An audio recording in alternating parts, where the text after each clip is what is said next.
You know that feeling? When the first alarm of the morning feels less like a gentle hello and more like a starter pistol for a race you definitely didn't sign up for.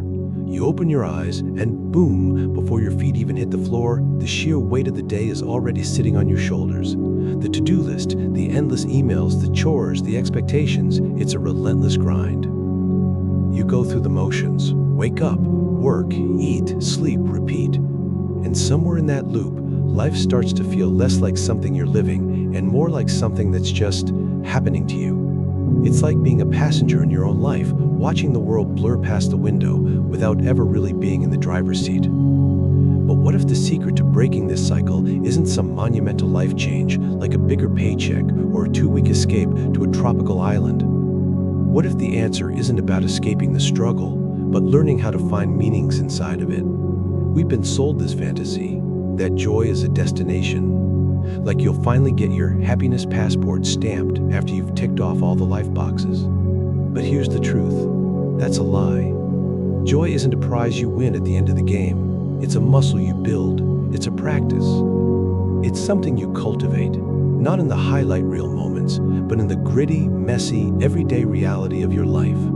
This is about how a few small, intentional habits can turn your biggest struggles into your most unexpected sources of joy. It's about rewiring your brain to see the good that's already there, hiding in plain sight. This isn't about slapping a smile on and ignoring the hardship. It's about learning to hold the hard stuff in one hand and a moment of genuine gratitude in the other.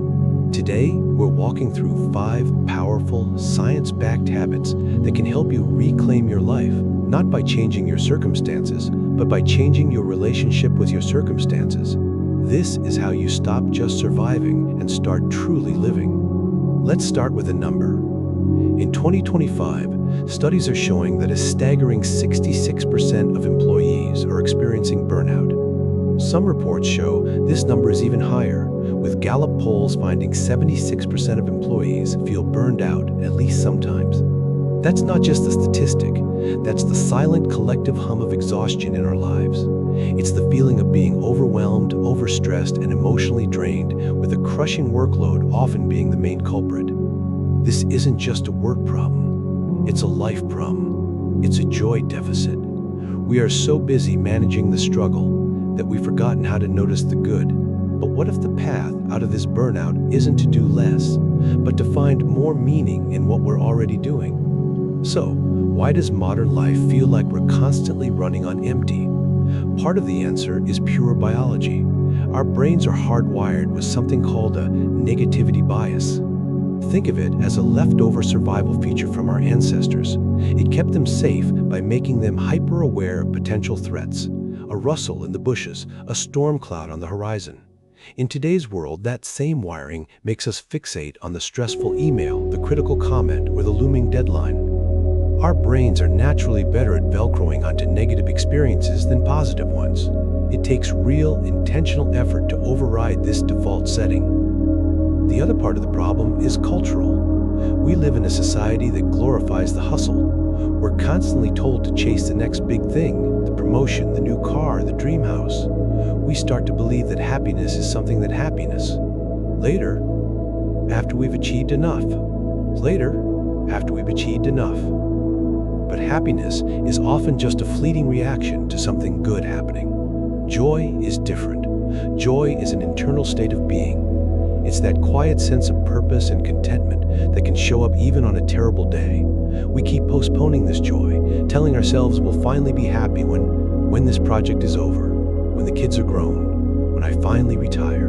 But life is what happens while we're busy waiting. By focusing only on the finish line, we miss the thousands of small, potentially joyful moments that make up the actual journey. We've created a joy deficit by devaluing the ordinary. We see our daily routines, making coffee, commuting, tidying up, as obstacles to get through, rather than opportunities to be present. This is where the shift begins. The good news? We can literally retrain our brains. Research on neuroplasticity shows that engaging in positive daily practices can increase the gray matter in areas of the brain that help manage emotions and focus. we can consciously build new neural pathways that make it easier to notice and savor the good. This isn't about ignoring the struggle. It's about balancing the scale. It's a choice to seek out contentment right here, right now. It starts by understanding that joy isn't out there somewhere to be found. It's right here, waiting to be cultivated. And the tools to do it are surprisingly simple, practical, daily habits. How you start your day sets the tone for everything that follows. For most of us, the morning is a frantic blur. The alarm blares, we grab our phone, and we're immediately flooded with the world's anxiety news alerts, work emails, social media. We start the day reactive, already behind, already stressed. The mindful morning reset is about taking back that first hour. It's about starting your day with intention, not on autopilot. This isn't about some punishing 4 a.m. workout, unless that's what truly brings you joy. It's about creating a simple, repeatable ritual that grounds you. The first piece is consistency. Try to wake up around the same time each day. This helps regulate your body's internal clock, which improves sleep quality and your overall mood. And we know that good sleep is directly tied to our emotional well-being. The second you wake up, before you touch a single screen, take 2 minutes for a gratitude practice. This is a cornerstone habit. Simply think of 3 specific things you're grateful for. It could be the warmth of your bed, the sound of rain outside, or the fact that a fresh cup of coffee is in your near future. This simple exercise starts shifting your brain's focus from what's wrong to what's right, rewiring it to seek out the positive. Next, add in some form of gentle movement. This doesn't have to be a full workout. It can be 5 minutes of stretching, a few sun salutations, or just moving your body in a way that feels good. Even a small amount of morning exercise can brighten your mind and give you a boost of energy for the day. This is less about fitness and more about connecting with your body and shaking off sleep. Finally, practice being fully present with a simple morning task. Whether you make coffee, tea, or a smoothie, turn that routine into a mindful moment. Instead of rushing through it while your mind spins, focus on the sensory experience. Smell the coffee grounds, listen to the water boil, feel the warmth of the mug in your hands. Actually taste that first sip. This practice yanks you out of your anxious thoughts and into the present moment. It's meditation that doesn't require a cushion. Together, these elements, consistent waking, gratitude, gentle movement, and presence, form a powerful ritual. You're not just starting your day, you're designing it to be more resilient to stress and open to joy. All right, let's talk about the parts of the day we actively dread. The mundane stuff, doing dishes, folding laundry, cleaning the bathroom, the commute. We see this as wasted time, chores standing between us and the things we really want to do. We rush through them feeling resentful, and that resistance is a huge source of our daily struggle. But what if we could flip the script and turn these moments from chores into chances for joy? The secret is to inject a little play. Play is not just for kids. It's a fundamental human need and a powerhouse tool for reframing your mindset. When we're playful, we're creative, we're present, and we're not obsessing over the outcome. The idea is to stop taking these boring tasks so seriously and find a way to make them more engaging. Here's how it works. Hate cleaning? Make a power hour playlist of your favorite upbeat songs and see how much you can knock out before it ends. Turn it into a game. Can you tidy the living room during one commercial break? Can you beat your old record for unloading the dishwasher? This turns a dreaded task into a lighthearted challenge. You can also pair a task you hate with something you love. This is a classic trick called temptation bundling. Only let yourself listen to your favorite podcast or audiobook while you fold laundry. Save that amazing, indulgent playlist only for your commute. By linking an activity you dislike with one you crave, the whole experience becomes way more positive. Another trick is to get your senses and your body involved. Dance while you're dusting. Moving your body in a fun, unstructured way releases endorphins and can completely change your emotional state. Sing loudly and badly in the car. Focus on the satisfying feeling of a clean countertop or the fresh smell of clean sheets. These little sensory hits ground you in the moment and offer a spark of pleasure. The psychological shift here is profound. When you bring play into your chores, you're no longer a victim of your to-do list. You're an active, creative participant in your life. You're taking something that feels like an obligation and turning it into a choice. It's not about pretending you love scrubbing floors. It's about realizing you have the power to change your experience of scrubbing floors. By reclaiming this wasted time, you pepper your entire day with more lightness and fun, turning the daily grind into your own personal playground. One of the great ironies of our hyper-connected world is that we're lonelier than ever. We have hundreds of friends online, but can feel deeply isolated in our day-to-day lives. And study after study powerfully confirms what we all feel deep down. The quality of our relationships is one of the strongest predictors of long-term happiness. But building those connections doesn't require hours of deep conversation. In fact, a 2025 project from UCSF and UC Berkeley found that small, daily micro acts of connection can significantly boost happiness and cut down on stress. This is the habit of micro-connections, intentionally weaving small, genuine moments of togetherness into your day. Think of it as making tiny, consistent deposits into your relationship bank account. These small moments can trigger the release of oxytocin, the bonding hormone, which naturally soothes anxiety and boosts feelings of trust and joy. So, what does a micro-connection look like? It's sending a 30-second voice note to a friend just to say you were thinking of them. It's putting your phone down and giving someone your undivided attention for 5 minutes. It's asking a colleague about their weekend, not as a formality, but because you actually want to know. It's taking a quick walk with a neighbor. These aren't huge time commitments. They are small, purposeful moments of connection. This habit also includes small acts of kindness. Send a thank you email to a coworker who helped you. Give a genuine compliment to the person making your coffee.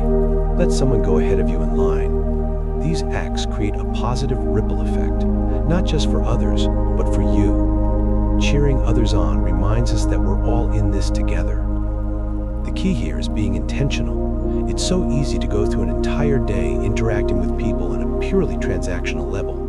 A micro-connection is about pausing, even for a second, to see the person in front of you and make a real human link. You're not just getting through a conversation. You're weaving the very fabric of your social well-being, one thread at a time. Start small. Aim for just one micro-connection a day. Maybe it's a quick call to a family member on your way home. Maybe it's deciding to have a screen-free dinner with your family. These little investments are what build the resilience and joy that help us navigate life's challenges. They remind us that we aren't alone and that connection is always just one small, intentional act away. When we feel overwhelmed, exercise is usually the first thing to get kicked off the to-do list. We think we don't have the time or energy, but that's a huge mistake because we're ignoring one of the most powerful and fastest acting mood boosters we have. Physical activity is nature's antidepressant. The goal isn't to force yourself into workouts you hate. It's to reframe movement as a celebration and a release, not a punishment. The science is crystal clear. When you move your body, your brain releases endorphins, which are natural mood elevators and pain relievers. Even small amounts of physical activity are found to significantly lower the risk of depression. The secret to making this habit stick is to find movement you actually enjoy. If you hate running, don't run. If the gym feels intimidating, skip it. The best exercise is the one you'll actually do. Think about what felt fun when you were a kid. Dancing in your room? Kicking a ball? Just walking in the woods? Bring that sense of play back. Have a 5-minute dance party in your kitchen while you wait for water to boil? Take a 15-minute walk outside on your lunch break and just look at the trees and sky. Research shows that spending just 20 minutes in a natural setting can measurably lower levels of the stress hormone cortisol. Start small. A 1-hour workout can feel impossible, but almost anyone can find time for a 10-minute walk. And walking is incredibly powerful. It boosts happiness and helps you think more clearly. Don't let perfect be the enemy of done. A little movement is infinitely better than none. This habit is about listening to your body. Some days, you might have energy for a brisk walk. On others, when you feel totally drained, gentle stretching might be all you can manage. The goal isn't to push to your limit. It's to use movement as a tool to shift your emotional state. It's to use movement as a tool to shift your emotional state. It's a way to physically process stress and release tension, pulling you out of your head and back into your body for an immediate sense of relief. By finding joy in the movement itself, you're not just exercising your body, you're actively practicing joy. Just as it's important to start the day with intention, it's equally critical to close it with reflection. Too often, the end of the day finds us exhausted, numbly scrolling our phones or replaying our worries. The Evening Joy Recap is a simple practice designed to fight back. It helps you recognize and lock in the positive moments of your day, training your brain to get better at finding joy. This can take many forms, but the most popular is a simple gratitude journal. Before you sleep, take 5 minutes to write down 3 good things that happened, and this part's important. You'll roll in them. Don't just write, had a nice chat with a coworker. Go deeper. I felt a real connection when I took a moment to ask my coworker about her family, and it reminded me how good it feels to truly listen. That detail helps you savor the memory and internalize the positive feeling. If journaling isn't your thing, do it mentally. Do it mentally. As you lie in bed, just scan through your day like you're watching a movie. But instead of focusing on what went wrong or what's on your to-do list for tomorrow, consciously look for the glimmers, those tiny micro moments of peace, connection, or happiness. Maybe it was the warmth of the sun on your face, the taste of your favorite snack, or a song on the radio that made you smile. Acknowledging these moments, no matter how small, validates their importance. No matter how small, validates their importance. This practice is powerful because of neuroplasticity, your brain's ability to change and adapt. When you consistently focus on positive experiences, you strengthen the neural pathways associated with them. You are literally building a brain that is better at finding joy. This evening reflection acts as a final, powerful reinforcement of that training. It wraps up your day with positivity, which can lead to better sleep and a more optimistic outlook in the morning. Over time, this habit changes your perspective not just in the evening, but all day long. Because you know you'll be looking for joyful moments later, you start paying more attention to them as they happen. You become a collector of good moments. The Evening Joy Recap isn't about pretending every day was perfect. It's about acknowledging that even on the hardest days, there are moments of light to be found, and that finding them is a skill you can master. The journey out of the daily grind isn't about finding a magical escape hatch.